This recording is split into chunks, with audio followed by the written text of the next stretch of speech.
Happy birthday. এ কি, এই মেয়েটাকে আমার ছেলের ঘরে কি করছে? মা, এটা পায়েল আমার সাথে এখানেই থাকে। কি? আমার ছেলে একটা অচেনা মেয়ের সাথে এক বাড়িতে থাকে, অথচ আমরা কিছু জানি না। মা, আসলে আমি তোমাদের সবই বলতাম, কিন্তু সেরকম সুযোগ হয়ে ওঠেনি। এটা কিন্তু তুই ঠিক করিসনি দাদা। আরে বোন, তুই তো জানিস আমি কখনো কিছু তোদের না জানিয়ে করিনি। তাহলে তুই কেন করলি? এই যে মেয়ে, তোমার নাম কি? পায়েল। পায়েল কি? পুরো নামটা বলো। কোন জাত কোন কাস্ট কিছুই জানে না, কিছু না, আমার ছেলের সাথে একসাথে থাকতে চলে এসেছে। ছি ছি ছি। মা, কি হচ্ছে এটা? তুমি কিভাবে কথা বলছো? একটু ভালোভাবে কথা বলো।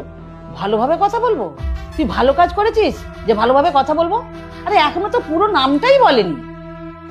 পায়েল, তুমি মায়েদের জন্য চা করে নিয়ে আসো তো। হ্যাঁ, আমি আনছি।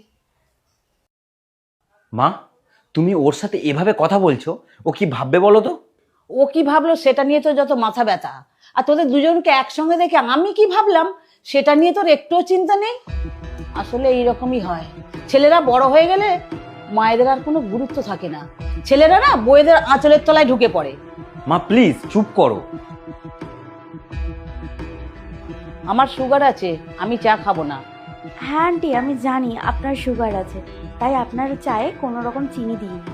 আর রিয়া মিষ্টি খেতে খুব ভালোবাসে, তাই ওর কাপে আমি 2 চামচ চিনি দিয়েছি। তুমি যেখানে আছো তোমার বাড়ির লোক জানে? হ্যাঁ, আমার বাড়ির লোক জানে। জানে? তারপরেও কিছু বলেনি? না, বলেনি।